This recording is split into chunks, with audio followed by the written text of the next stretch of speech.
from home. This is what you do.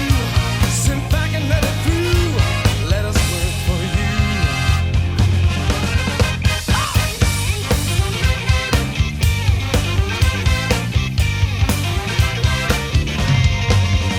We've all spent years preparing before this group was born. With heaven's help we're blended, so we do thank the Lord. So nothing left to do. Sit back and let it through. Let us play for you.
Catch your breath. Yeah, better. No doubt.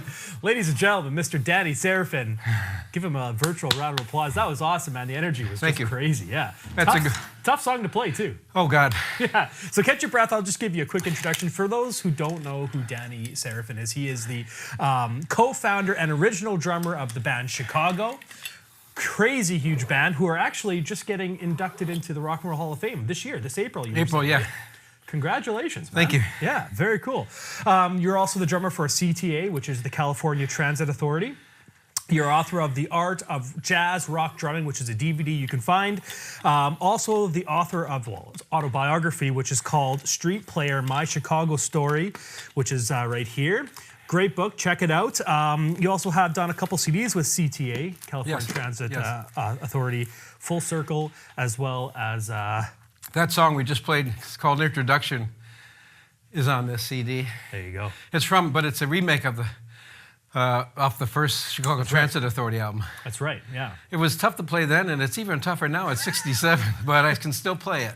Well, you did a great job of it. Thank you. For sure. Thank you. The other one is Sacred Ground, so you can check these out. You can get him on his website, and you can follow Danny online, Danny Seraphine, CTAtheband.com, or Facebook.com/Danny Seraphine CTA.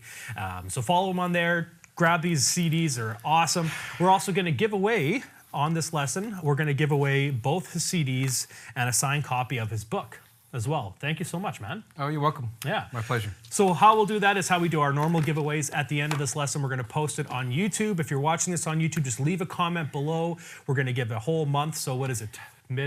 Late February? So end of March, we will announce a winner for these and we'll ship them to you. All you got to do is leave a comment below this video on YouTube and we'll pick a winner for that. I also want to thank our sponsors, or your sponsor, sorry, DW Drums, Zildjian Cymbals, Aquarian Drumheads, and Auralex Acoustics. And Zildjian Drumsticks. And Zildjian Drumsticks as well, yes. Danny Seraphine model.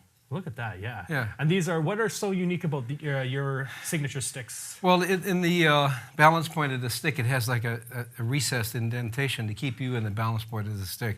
Perfect. And I designed it actually for traditional in mind. Yeah. But actually, it almost feels better matched. No way. Yeah, it's and I play a good amount of match. When I get into playing more rock or bigger arenas, I tend to play. But I love traditional. It's just kind of the way I was brought up, and I just love the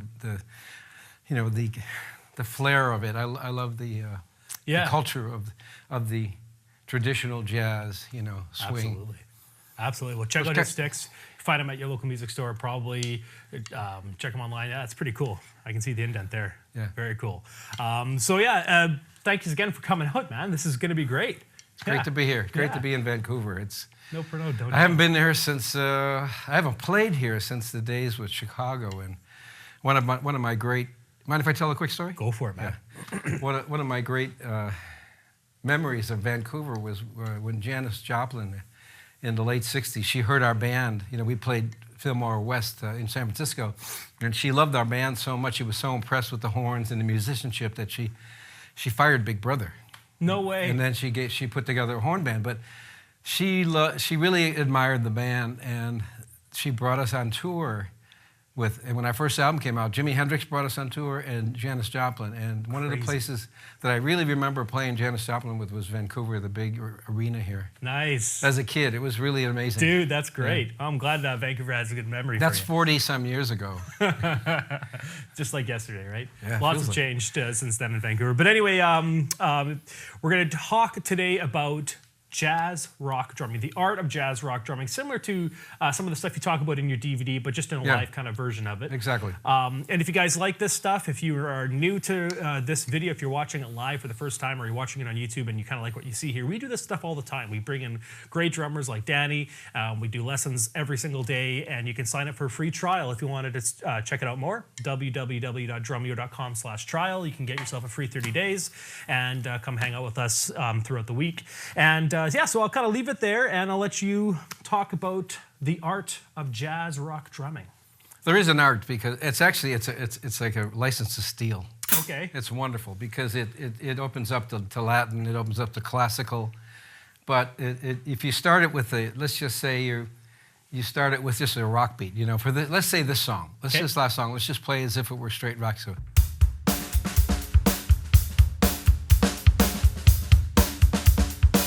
Just a straight rock beat. So when I throw the jazz ride in, is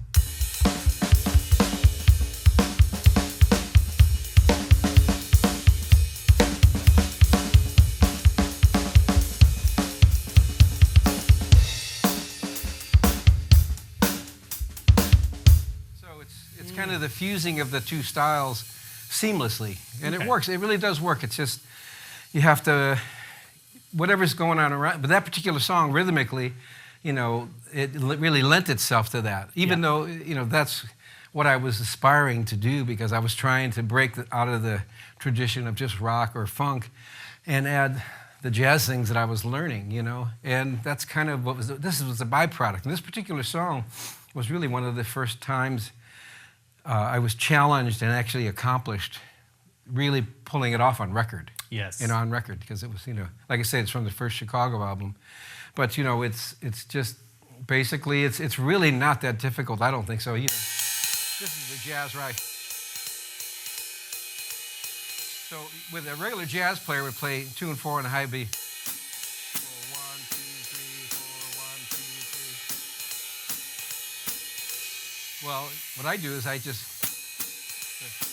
so.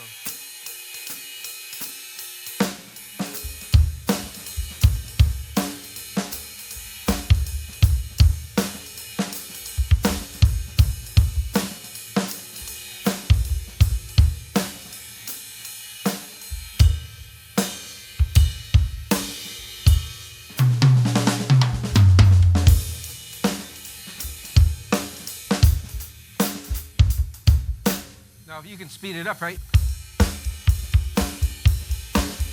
That's a straight rock, right?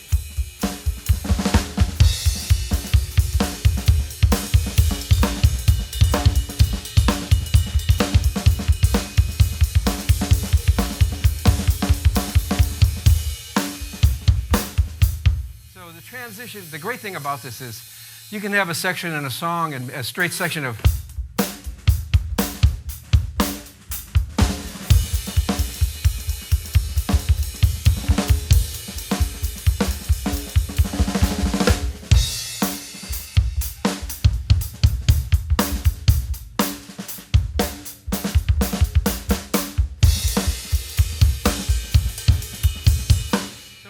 Itself, you know, it falls into Latin really easily, trust me, you know.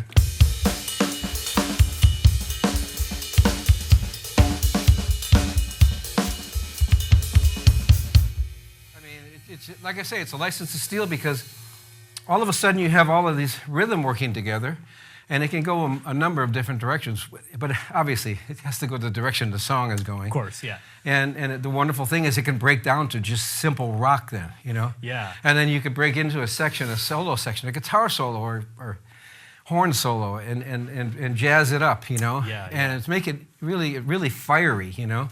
Now, I've heard of swinging the groove, where you're basically just taking the same beat you're already playing, just swinging. This is a little bit different. It looks like like I said, you're already changing up the ride pattern. Do you want to just break that beat down just a little bit more for us? Because super funky stuff. Yeah. So, all right, let's see. That's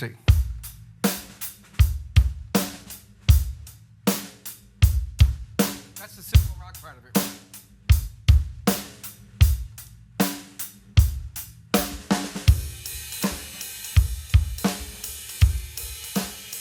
There's the ride cymbal, right?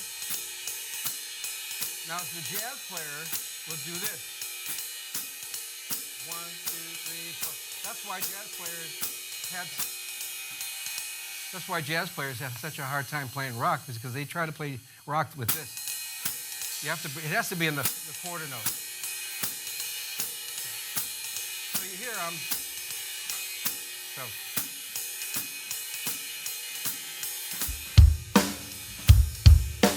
Almost like hip hop, right?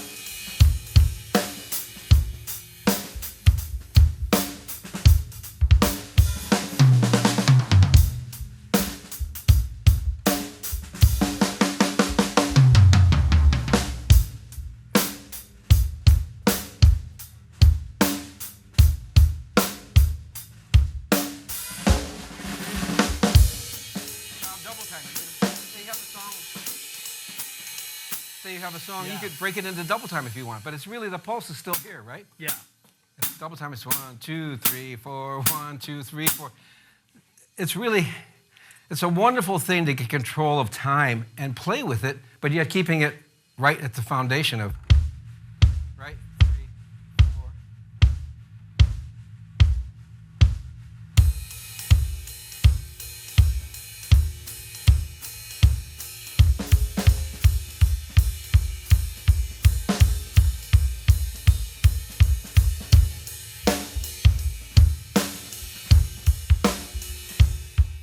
obviously, it's funkier at that tempo. In fact, it's almost hip hoppy. Totally. You know, hip hop is. I mean, I'm not saying it's hip hop has so much swing in it. That's what makes it so cool. But this does too. But you can take it even if you go fast tempos like.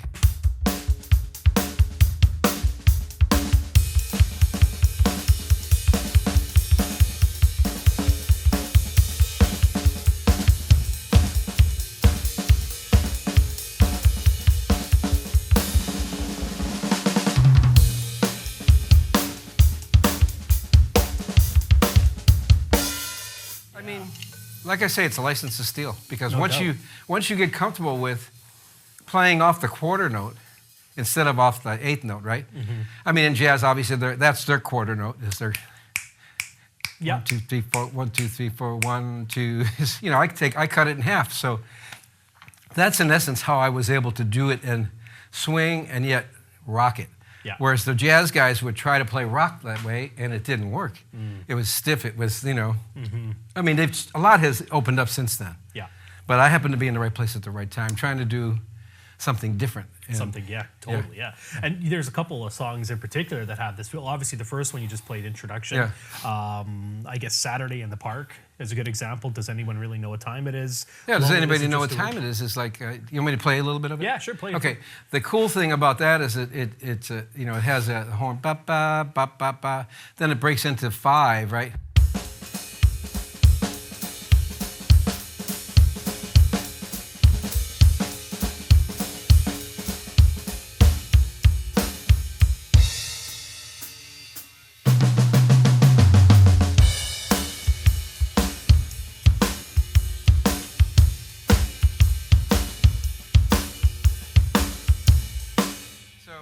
You know, I was able to, but actually I kind of jazzed that up more. When we recorded it, it was such a great song. In fact, that was the first song Chicago ever recorded. Really? Yes. So I was scared out of my pants. You know, I was in New York City. I was 19 or I was 20. You know.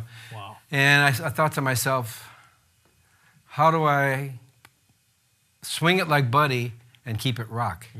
And the way I did was I did this. Most of the swing came from. The record is pretty much, there's not a lot of, I play more Spang-a-Lang now, but it was more. And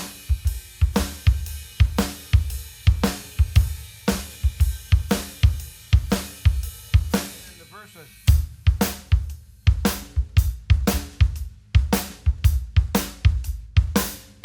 Kick the horns.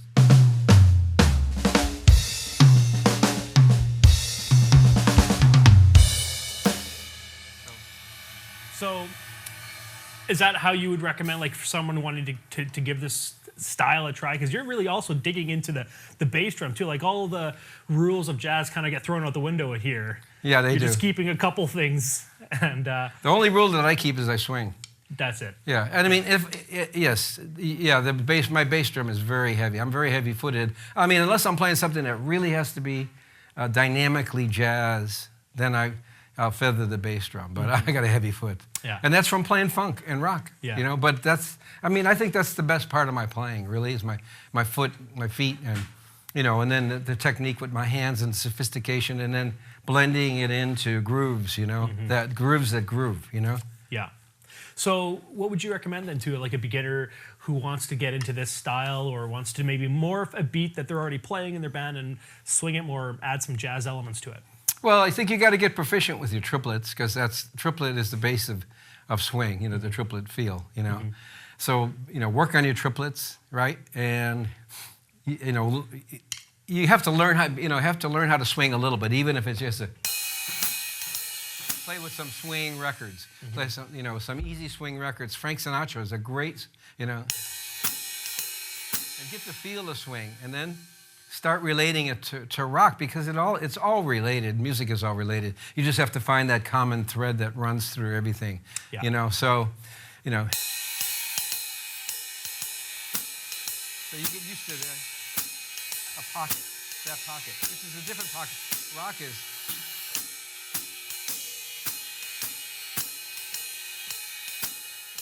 It's like on 1, 3, if I were counting. 1, 2, 3.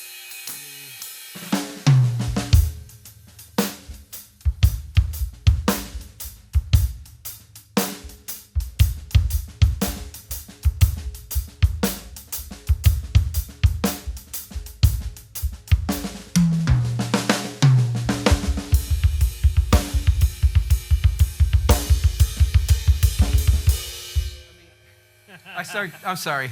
It's hard for me to keep it real basic, but the triplet is the basis of it. Yeah. I mean, and triplets are, I mean, and they're so much fun, and they're so creative because there's so many ways you can play it, and then, you know, you can throw in the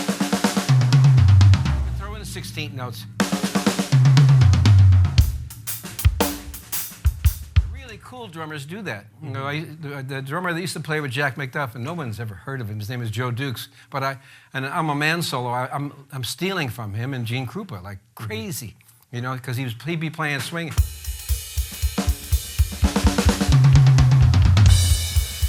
playing this kind of rock fill into this swing thing, in and out of the swing stuff, which was, I mean, you know, Yeah. I mean, it's just, it's really learning and listening and learning from what's around you. And that's what I did as a kid. You know, I had the great privilege of backing up Chuck Berry at 16, you know? Wow, being thrown on stage and, you know, playing Johnny B. Good and, you know. So, I mean, that's what I wish for all the young drummers. Get the opportunity, go out and jam, you know, push your envelope and scare yourself. And you'll gain confidence that you can pretty much pull off anything at any time. Totally. No matter how bad it gets or, you know, how, you know, good. One thing we were talking about before the lesson was morphing the two. We kind of just talked about that a little bit with the straight 16th notes there. Do you want to kind of dig into that a bit more, playing from straight to like a jazz feel? Yes. And how to maybe blend those two together? Well, again, you got to, okay, you've got to work on your triplets, and you got to master a little bit the art of swing, okay, to be able, and it, you know, maybe it may be clumsy at first, but that just you got to get the feel for it, feel what works and what doesn't work. But you know, so.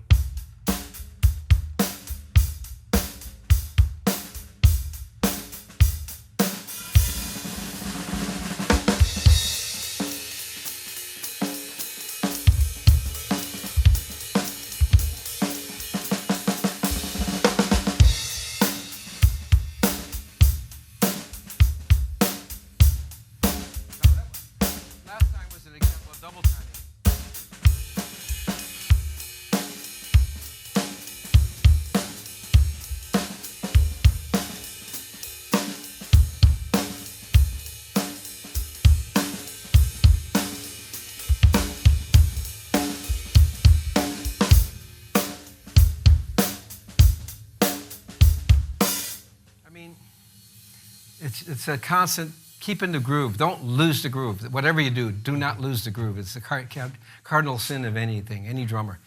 Hold on to that pocket, you know. So do you keep the bass drum snare doing the same thing? You're just changing your ride pattern up and swinging it a bit? Well, in this example, yeah. But what it does, when you get free with it, then you could change within that, you know. Obviously, when you go back to the rock side, but even when you go back to the rock side.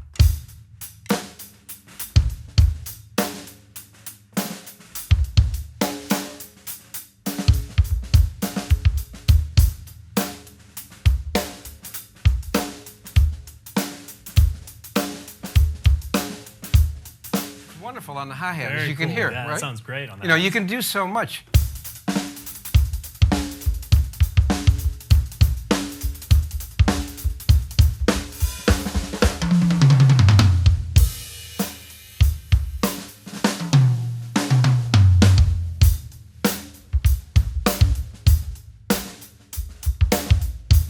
But everything I do is really bass drum centric, no doubt about it.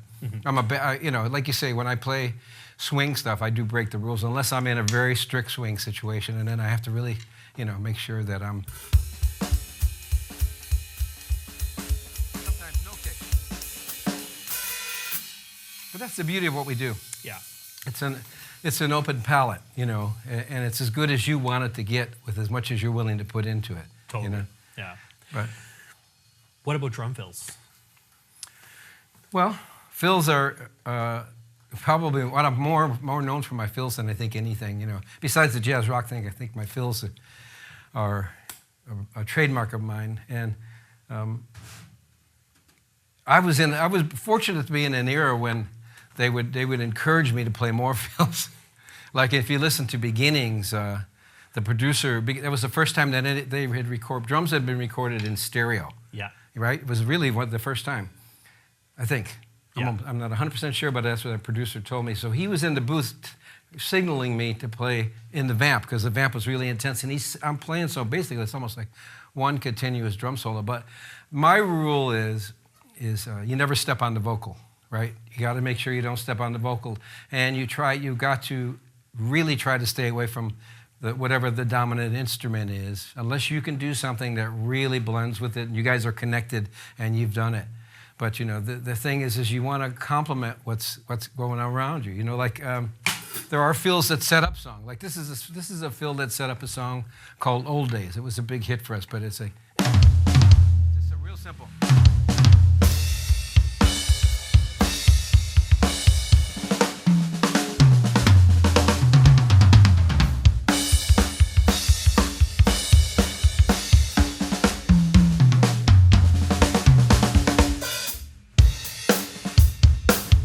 That's the fill. Totally, yeah. Yeah, so, I mean, so that's a setup fill, but quite often you have a transition. So, you know, I try to think of drums as melody. I almost think of them as being a melodic instrument, and I tried to approach it like that. I mean, and so really complement the music and what's going on around you, and obviously you don't want to completely fill every space, but you want your fill to make it be a statement, you know? Mm-hmm. And I've had quite a few fills that were statements, you know. But I was in an era where drummers had more freedom. But one was the Make Me Smile, you know. That's right, yes. Yeah.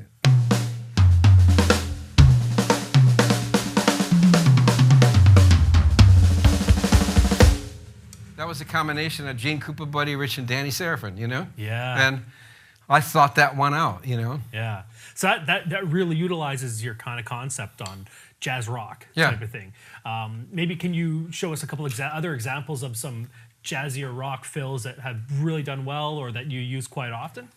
Let me think. It's funny because I play so much by instinct, but yeah, I mean, there's a lot of them. So I did a lot of, you know, which is a,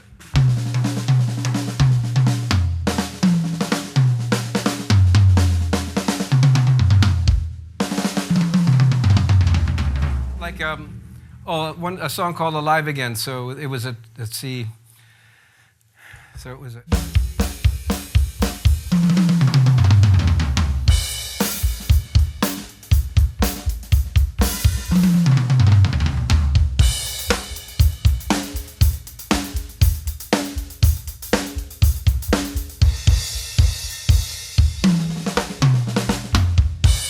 So it was always. I had there's so much dynamics in that band, so I had great opportunities for fills. And as I got better technically, I was able to do better things, you know. Mm-hmm. But always trying to keep it accessible and not so complicated that it would mess with the groove, you know. I was watching, it was a trailer on your DVD, The Art of Jazz Rock Drumming. And one of the quotes that you have in there, which I would like you to kind of dig in deeper for, was you had a problem getting your fills to swing when you were playing. Is that something that is still challenging to you, or is that something that you had to really think about when you were playing it? Well, it doesn't challenge me anymore because it's kind of ingrained in me, you know. But you'd have to, whatever the groove in the song would be, right? If it's your straight 16th note, you know.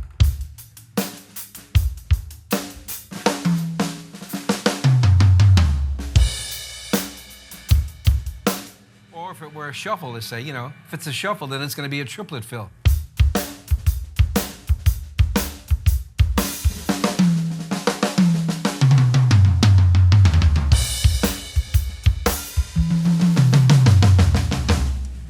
I like breaking rules too. I love breaking rules if I can get away with it. So, on the Chicago song, it was a shuffle. So it was a.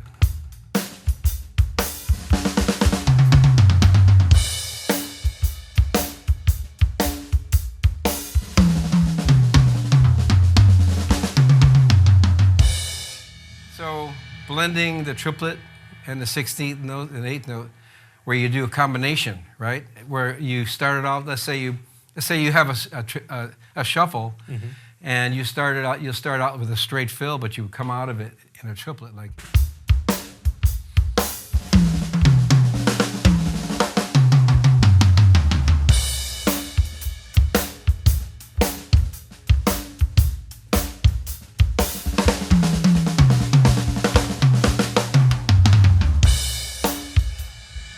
You know, so it's kind of marrying two worlds.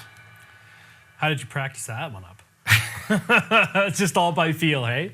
Well, yeah, by feel and trial and error. And listen, I crashed and burned a lot of them. I really crashed and burned a lot. I mean, I remember one time we were playing a club in Chicago, and I tried pulling one of it off. Robert was like looking at me, and I'm doing this fill, and I kind of I looked, and he's going, oh no.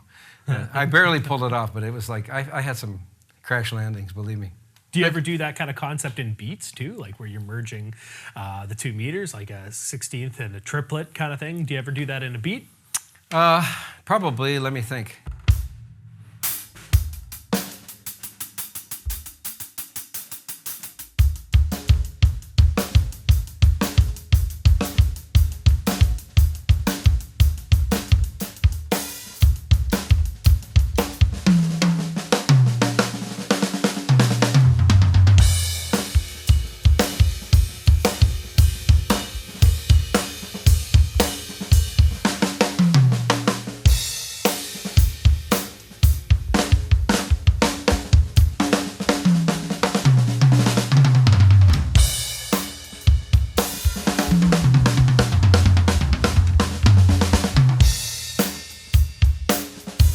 The answer is I do, but it's unconscious. Sure, yeah. So you have to give me a chance to think about that. Yeah, take your time.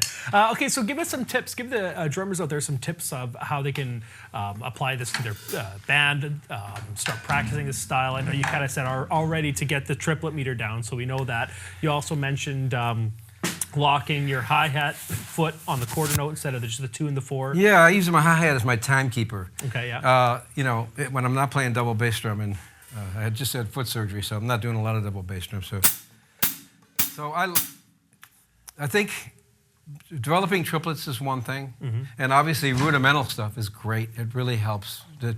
Playing rudiments around the kit, but it really practicing with the click.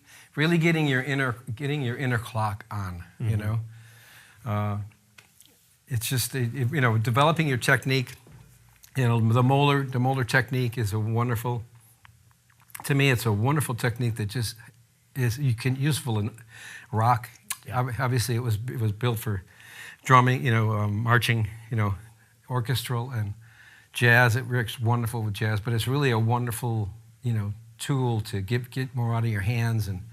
More flair, I just think that independence, if you're going to take it up the ladder to get better and challenge yourself, you got to work on your independence, And if you're a double bass drum guy, which it's so accessible to you today, there's books like Colin Bailey was a book that I really dove into for my feet. And just trying to use what I try to do is be discriminate with double bass drum, and it's real easy to go overboard with it once you get pretty good with it. And I mean, there's some guys that are just ridiculously good, Thomas Lang and Greg Bissonette, and they scare me. I want to hang them. How dare you do so much with your feet? Yeah, right. They're so good. But I try to use it within what I do, and in different ways, and that makes it kind of cool. It makes it me, I just have to, watch it, because I hurt myself. Yeah, you don't want to hurt your left foot again. Well, I did by overdoing it, and that's another story. That's another story for another time. Yeah. Well, it's cool to hear your insights, because you can hear that style in Chicago, and that kind of that was a huge influential piece. A lot of those albums were influential, and we have a lot of members actually that were very excited to come and see you live because they've been either at your shows or they've seen clinics of yours. They're big, huge Chicago fans, so it's good to see kind of how you kind of developed it or how you thought of those beats.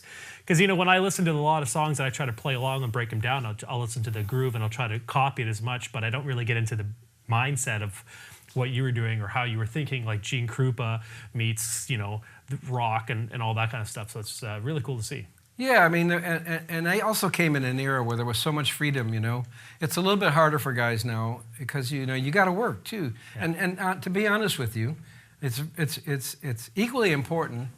I mean, for the art form and creativity to get your chops as good as they can be, at least as good as you can have them. Yeah. It doesn't matter whether you can do one-handed rolls, but to be able to express yourself. But what's really important to be able to really keep great time and simple. Play really simple when you need to play like minimalists.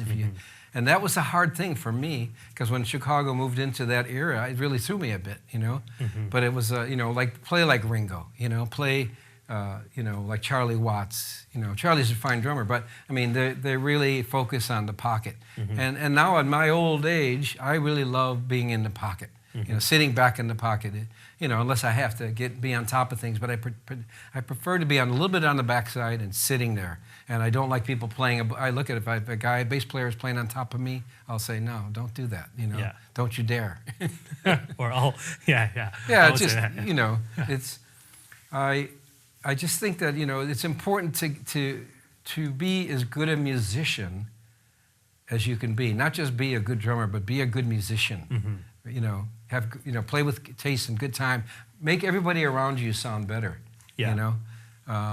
It's like being a human. Like to me, as my part of my life, I strive to make everybody better around me.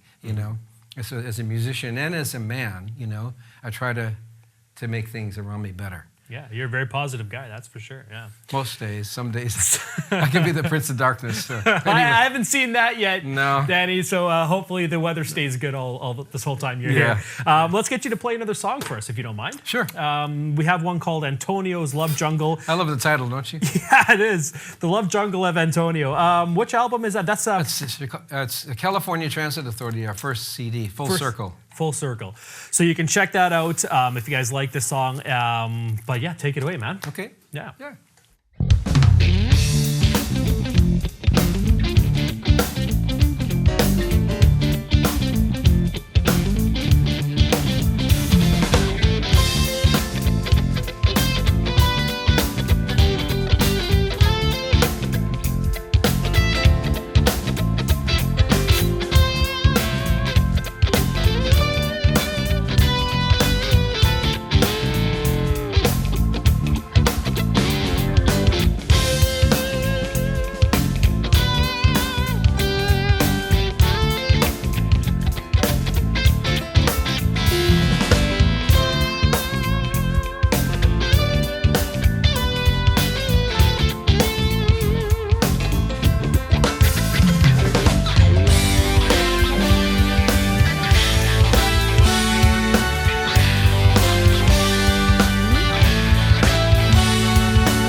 Well, let's get to some questions if you don't mind. Sure. Yeah, we've got a lot of people here watching the lesson, a lot of questions here. Just to let everyone know who's watching live, we're also doing a Q&A session with Danny on Wednesday just for Edge members. So if you don't get your question asked here and you are an Edge member, just come out on Wednesday or just email it to me, daviddrumeo.com, and I'll make sure it gets answered during the Wednesday live session. We are also filming a course with Danny.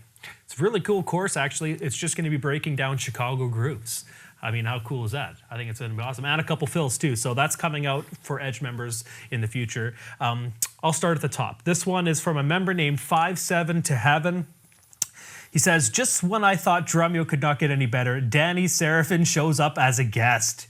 He says, in 1972, as a 12-year-old kid, I laid in a hospital bed with serious eye injury, and it was Danny's drumming on the song "Make Me Smile" and the guitar playing of Terry that helped me hold on to hope that I could regain my eyesight. Danny's drumming is what inspired me to study drums. He's truly one of the best, and I still have all of my Chicago cassette tapes. Awesome.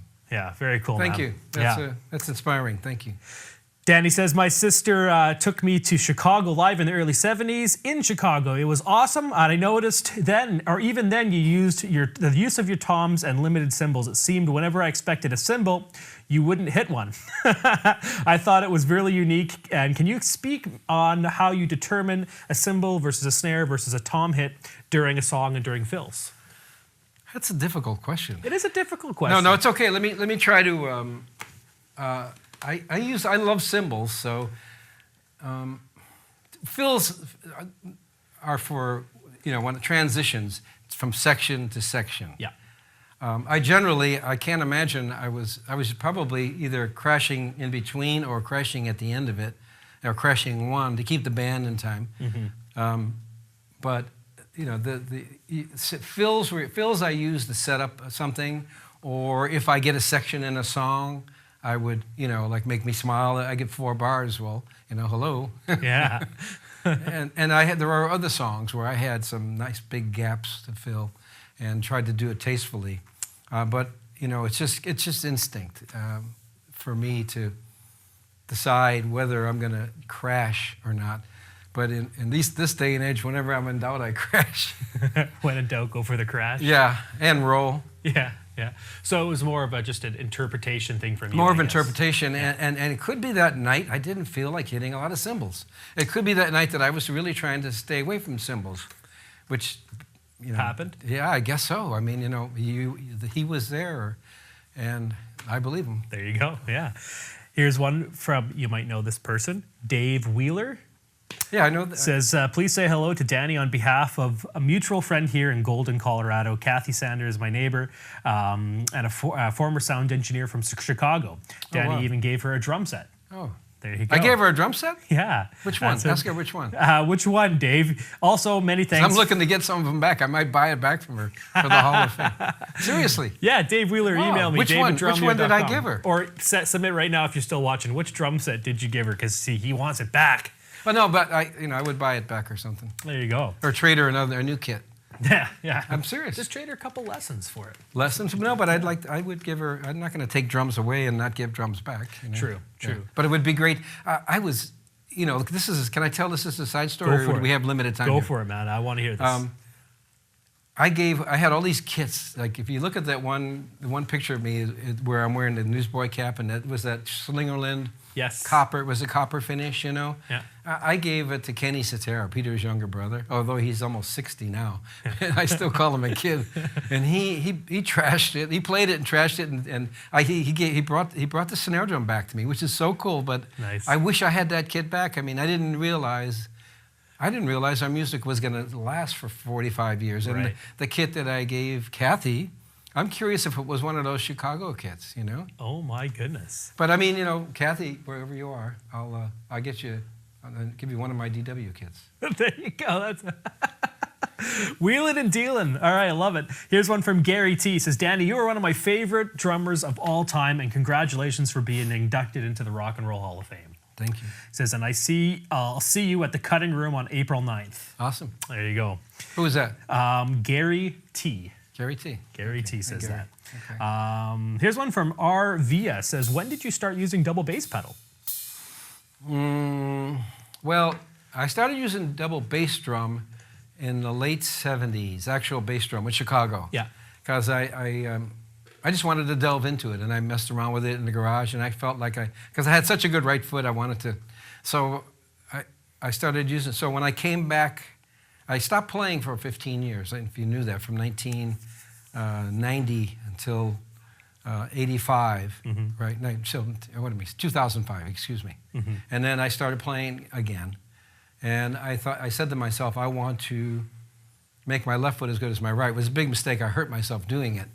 So, but that's when I went back, 2005, 2006. Okay. Started using the double pedal. And to be honest, I'd rather play on the two pedals on one bass drum than two bass drums. I don't know why. Why is that? I don't know. It just feels a lot more. I like compactness. Like if I'm going to go out on tour, a big tour, I don't want to be on a drum. I don't like these drum rails, and they're too. I like this. I like compactness. I like this is the way it was meant to be, and not supposed to be on these big rods, and I don't like drum sets on it. And I used to have one, but I don't like it, and I would fight it like crazy. Put me on a set like this, where I feel it, I feel the drums, If that makes any sense. It may be totally illogical. It does make sense, and I'm so glad we didn't set up our rack for you, because we were going to. Oh, I'm glad you did. We were going to put it all on a rack, and I came downstairs. I'm like, are we going to use the rack? I'm like, it's good like this, and I'm glad we didn't. I like this. I mean, I agree, yeah. Yeah. Very cool. Okay, here's one from Mo Grooves. He says, with a band like Chicago with so many elements, horns, keys, bass, guitar, vocals, what was the main drive for your grooves? Was it the bass line? Was it the melody? Was it the vocals? Or did you come up with it first? All of it. All of it. Certain songs, the vocal, cued off it. Quite often, there was a song called Dialogue, right? Yeah. 1 and 2. The bass line was really something. Saturday in the Park, it's acoustic piano and bass is what I'm really keying off of, right?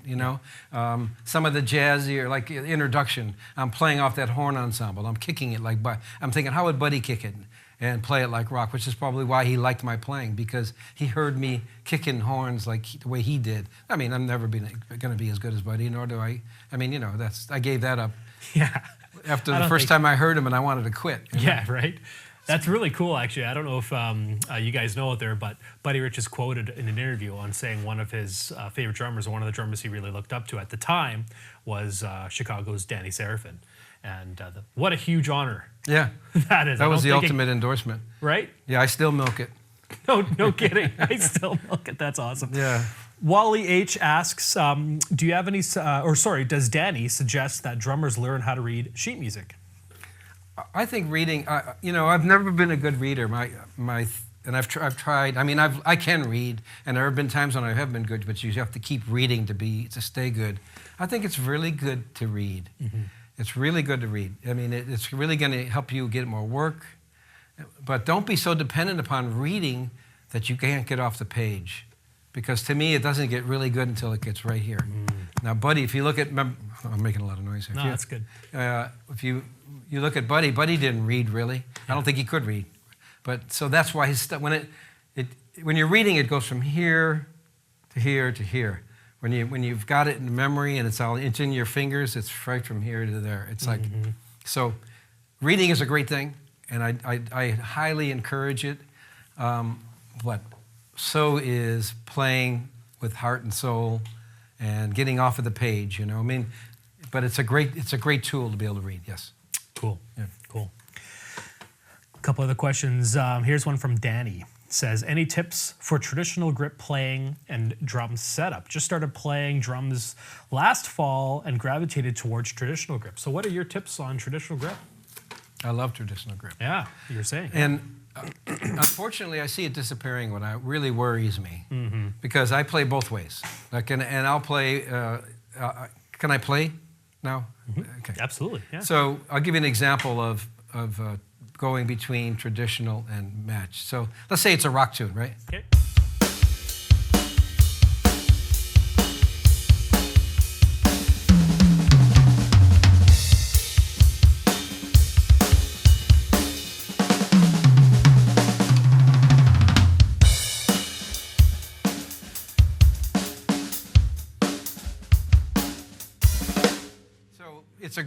to me, it's a great tool because what I like is my left hand sounds different than my right. Yes. I like that. Yeah. Now, when I play match, it's not really the case so much. Now, ergonomically in rock, there's a lot of benefits to just straight matched. But you lose, I think, my feeling is double stroke rolls and ghost notes are better with traditional. There's a certain culture in shuffles and...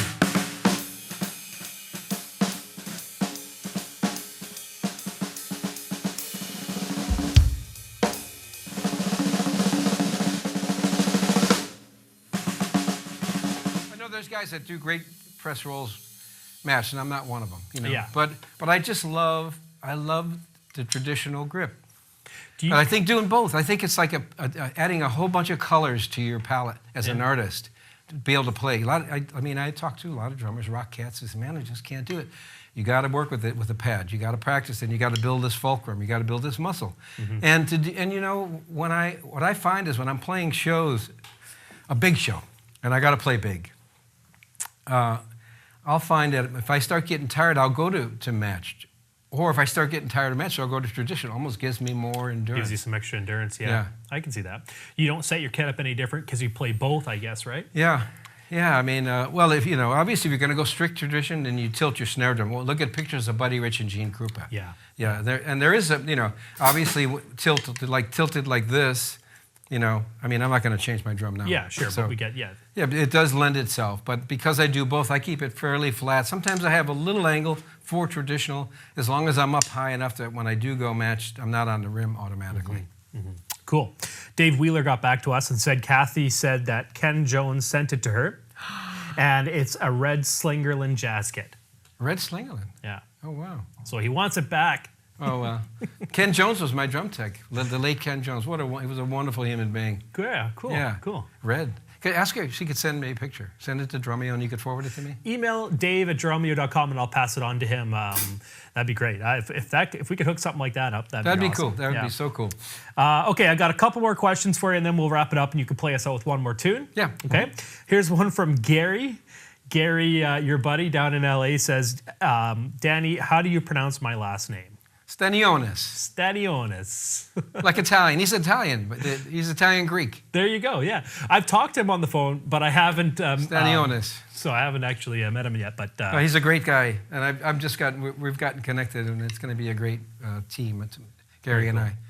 Gary's helps Danny out managing him, helping him, booking some stuff. Yeah, he helps with my clinics. Helps with the clinics. By the way, Wally H asked, do you have any master classes planned in the Los Angeles area this year? Nothing yet, but we will. Follow him, Danny Seraphine C.T.A. on Facebook or his website. Actually, you'll probably post it on your Danny Seraphine Facebook page when you get it. Yeah. Okay, we'll leave it at that. If we missed your question, come out to our Wednesday Q&A. You can ask whatever you want. We can dive into grooves. We can dive into just your philosophy on drumming, some Chicago stories maybe, and all that. It'll be a lot of fun. So what are you going to play us out with? I think Make Me Smile. Perfect choice, man. Thanks, everyone, for joining. Hopefully you enjoyed this lesson. If you like what you saw, drumeo.com/trial for a free 30 days. Again, we're also giving away 2 C.T.A. albums that Danny played on and helped create, as well as his book, Street Player, the My Chicago Story. He's going to hand sign this himself. He's going to hand sign this himself. That was redundant, but you get the idea. Yeah, you're laughing at me back there. He's going to sign it, and all you need to do to win is just put a comment on the YouTube video below. At the end of March 2016, we'll pick a winner, and we'll ship you this stuff. Anything else to add before we wrap up? No, you guys got an awesome setup here. Thank you. I love this kit. This is beautiful kit. I love DW drums. This is not just a plug. They are beautiful drums. They sound great. I've been playing them since '86. Wow. Yeah. Well, not a plug at all, but this is Jared's dream kit when he was young. He's not endorsed by anyone, by the way. He wanted this kit. He found it on eBay. He bought it, and it's just been such an amazing kit. We've had it in for your lesson. Tony Royster Jr.'s played on it. Daniel Glass played on it as well. Yeah. In fact, he even had the same Aquarian heads on, too. I love these Aquarian heads. Because the first 3, here's a little bit of trivia. The first 3 Chicago albums I played with calf heads. Oh, really? Yep. And if anybody ever has that privilege of playing with calf heads, it's so organic. Yeah. You're tuning them constantly, but it's so. That's another long story about how I got into Remo making fiber skins. But I've recently gone with Aquarian, and they have this beautiful modern vintage, and they just, they have a calfskin quality. They sound great. Yeah, they're wonderful. Yeah, thank you for sending them to us, Aquarian, for sure. Yeah. All right, man, well, we'll leave it at that then. Okay. We got the song ready to go, Kyle? All right. I'll see you guys all later. Hey, thanks again, Danny. Thank you, my friend. Cheers. Thanks, David. Yeah. Yeah.